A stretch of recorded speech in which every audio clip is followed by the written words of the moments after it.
Alright, so tonight, I've got 3 stories for you, and all of them share one thing in common. They start off normal, like completely normal nights. Nothing weird, nothing dramatic, until something shows up that shouldn't even be possible. So yeah, get comfortable. Maybe don't sit too close to a window, because the first one gets intense really fast.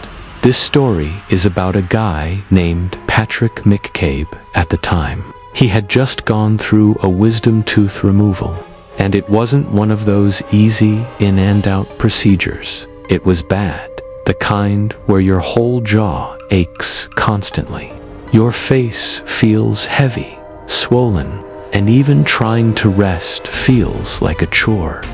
On top of that, he was put on medication. He had to take on a strict schedule every few hours, no exceptions, which meant sleep wasn't really sleep anymore. It was more like short breaks. His alarm would go off every 3 hours. No matter what, day or night, he'd wake up, half out of it, take his meds, drink some water, then lie back down, hoping to fall asleep again.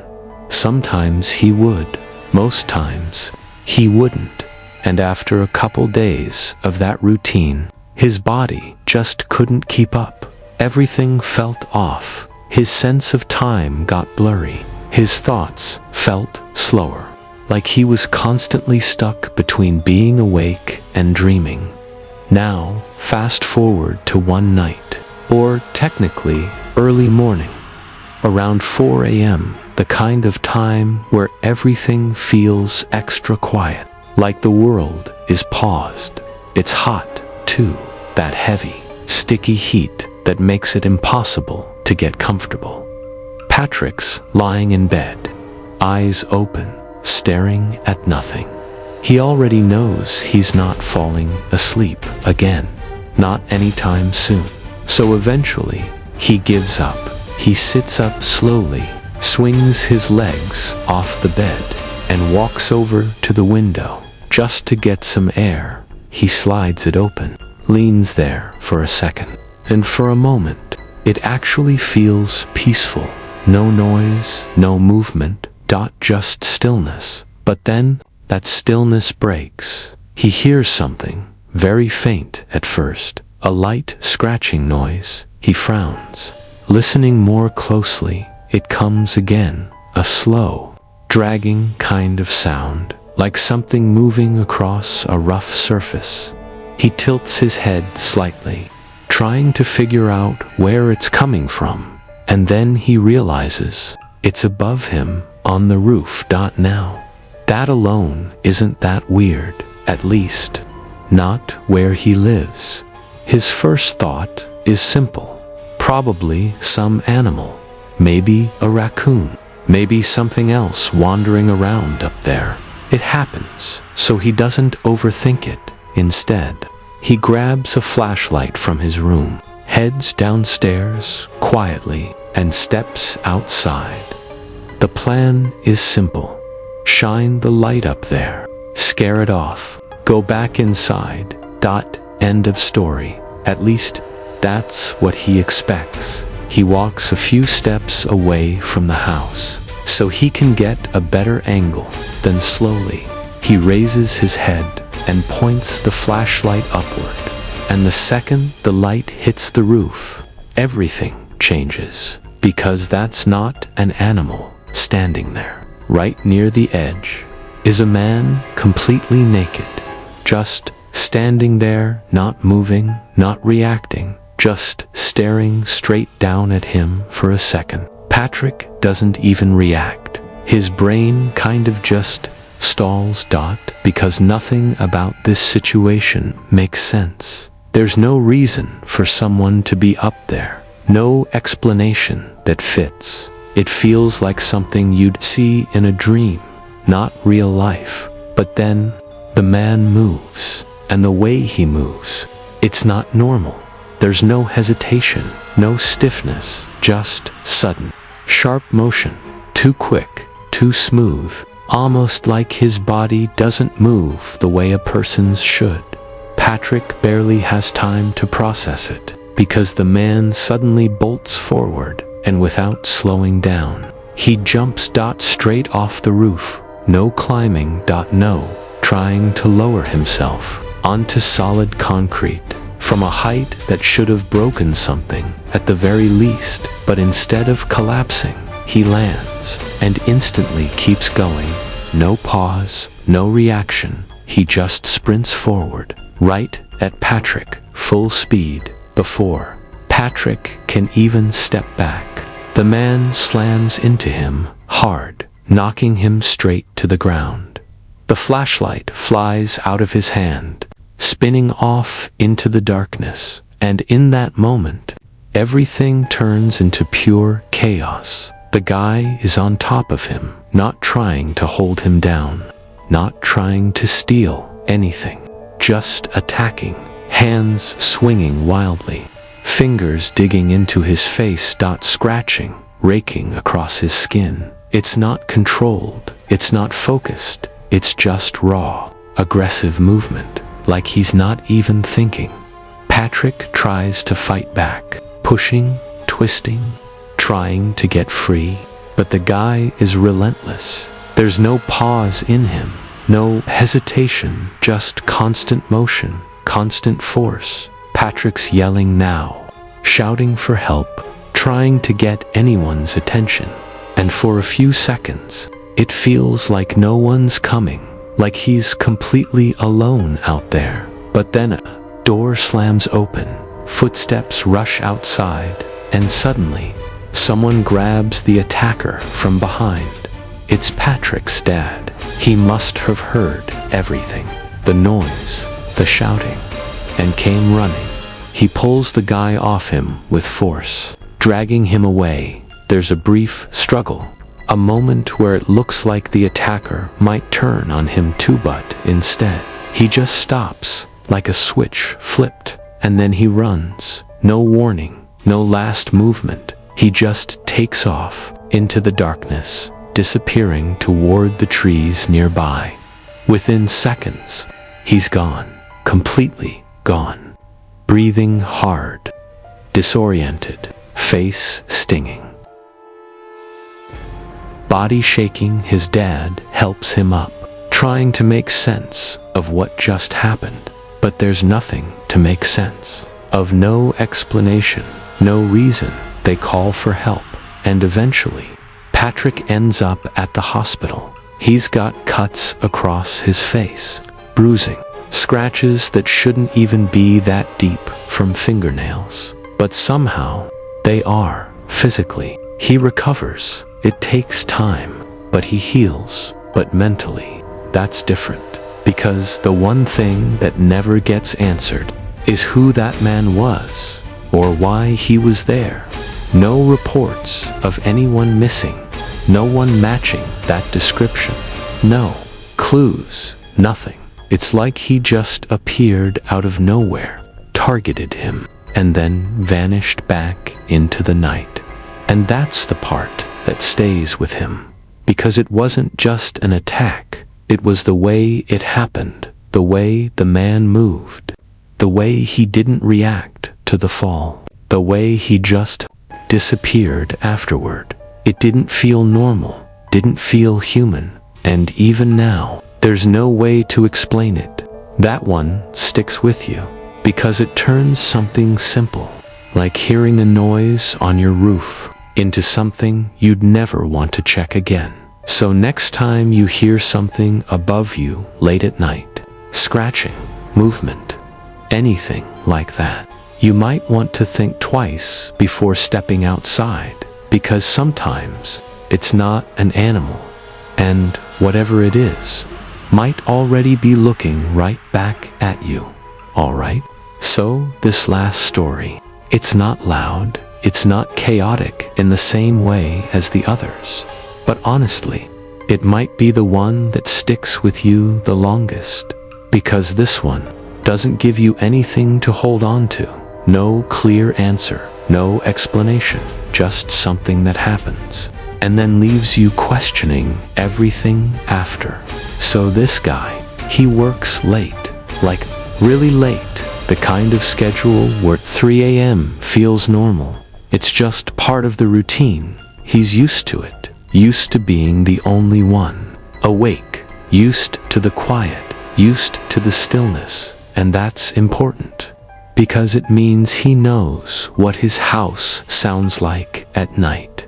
Every little creak, every small noise, it's all familiar to him. So when something feels off, he notices immediately. One night, around Sendant a.m., he's sitting in his room, focused on work, could be on his laptop, maybe writing something, maybe just scrolling. Either way, he's locked in. Everything around him is calm. No TV, no music, just silence. The kind that almost feels heavy, and then out of nowhere, he hears it. Footsteps, loud ones, not slow, not careful, fast, heavy, like someone is running, right outside his room, down the hallway, and not just moving, sprinting straight toward him. For a split second, he doesn't react, because his brain is trying to catch up, trying to make sense of it. But there is no sense to it. No one else should be there, no one before. He can even stand up. Bang. Something slams into his bedroom door, hard. The entire door shakes. Then again, bang, and again, bang, bang, rapid, aggressive, like whoever or whatever is on the other side is trying to force their way in. He freezes, completely still. His whole body locks up, heart pounding so loud it almost drowns everything else out. Because this isn't a small noise. This isn't imagination. This is real. Something just ran down his hallway and is now hitting his door with full force. And the worst part, there's no reason for it. All the doors were locked, every window shut, alone. There is no way someone should be inside, but the sound doesn't care about that. Coming, relentless, heavy impacts against the wood, each one louder than the last, like it's only a matter of time before the door gives in. He doesn't move, doesn't breathe, just sits there, listening, waiting for something worse to happen. And then, just like that, it stops. No footsteps, no movement, no sound at all, just silence, complete silence. And somehow, that's worse, because now, there's nothing, no clue if it's still there, no way to tell if it's standing right outside the door, waiting. He stays frozen for a few seconds, maybe longer, maybe longer. Time feels weird in moments like that, stretched out, unclear, but eventually, he realizes he can't just sit there forever. He needs to check, even if he doesn't want to. So slowly, he reaches over, grabs the nearest thing he can use to defend himself. It's just a bottle glass, not exactly a weapon, but better than nothing. He tightens his grip on it, takes a breath, and carefully moves toward the door. Every step feels heavier than it should, like something in his body is telling him not to do this, not to open it, but he does anyway. Slowly, he unlocks it and pulls it open. The hallway is empty, completely empty. No one standing. There no shadow moving away. Nothing, just darkness and stillness, exactly the way it should have been from the start. But that doesn't make sense, because he heard it, he felt it. Those footsteps weren't quiet. That pounding wasn't subtle. It was right there, right outside. So where did it go? He steps out into the hallway, still gripping the bottle, and starts calling out loud, trying to sound confident, trying to sound like he's not afraid, like if someone is there, they'll think twice. His voice echoes through the house, but there's no response. Nothing answers back. So he starts checking room by room. First, the living room. Nothing. Kitchen. Empty. Bathroom. Clear. Closets. Corners. Corners. Every single space where someone could hide, but there's no one, nowhere. It's single quotes. Like the house is completely untouched, like nothing ever happened. But that can't be true, because he knows what he heard. Checks the front door, still locked. Back door, locked to windows, all shut tight from the inside. No signs of tampering, no scratches, no damage, no indication that anyone forced their way in or out. It doesn't add up. It doesn't even come close at this point. He does the only thing he can think of. He calls the police, explains everything, the footsteps, the banging, how it sounded like someone was trying to break in. They arrive, look around, do the usual checks, doors, windows, exterior, everything. But in the end, they don't find anything either. No evidence, no forced entry, no footprints, nothing out of place from their perspective. There's no sign that anyone was ever inside. And they basically tell him that there's nothing they can do because there's nothing there. But that doesn't change what he experienced, because for him, it wasn't vague, it wasn't distant, it was clear, loud, right. Outside his door, footsteps running straight toward him, and something hitting that door hard enough to shake it. That's not something you just imagine. That's not something you confuse with a random noise. It was real. It felt real. And that's what makes it so unsettling. Because if it was real, then how did it happen? How did something get in, make that much noise, and then just disappear? No entry. No exit. No trace. After that night, things change. Not in an obvious way. The house still looks the same, still feels the same during the day, but at night, it's different. Now, every little sound stands out. Every creak in the floor, every shift in the walls, every tiny noise feels louder than it should. And once you've heard something like that, you can't just ignore it anymore.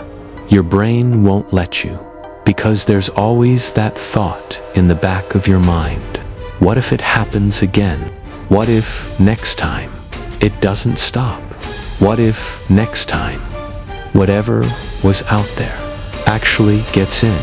Yeah, that's the kind of story that lingers, because it leaves you with nothing. No answer, no explanation, just a moment that shouldn't have been possible, but still happened anyway. So, if you're ever up late at night and you hear something moving in your house, something that doesn't quite make sense, just remember, sometimes there isn't always a way to explain it. And sometimes, whatever made that noise might be a lot closer than you think.